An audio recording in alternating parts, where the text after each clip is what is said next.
पिता ने इस ब्लॉग में स्वागत करती हूँ आप सभी का तहे दिल से।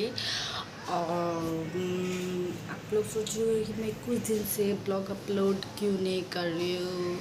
तो एक्चुअली मेरी थोड़ी तबीयत ख़राब थी, इस वजह से मेरा बिल्कुल भी इच्छा नहीं हो रहा था कि मैं ब्लॉग अपलोड करूँ, क्योंकि ब्लॉग अपलोड करने से पहले थोड़ा सा तो एडिट करना ही पड़ता है ताकि आप लोग मेरे वीडियो से मोहित हो, मुझे सब्सक्राइब करो, मुझे सपोर्ट करो और मेरे ब्लॉग के साथ जुड़े रहो।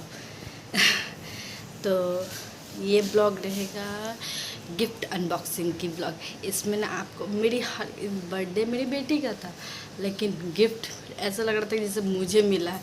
मेरी हरकतों को देख कर आप लोग पक्का एंजॉय करोगे कि मैं एक बच्ची बनी हुई थी, एक माँ की बेटी होते हुए मैं एक छोटी बच्ची थी बनी हुई थी। तो आप लोगों को ये ब्लॉग अच्छा लगेगा और ब्लॉग के लास्ट तक जुड़ रहना, ऐसी तरह सपोर्ट प्यार देना।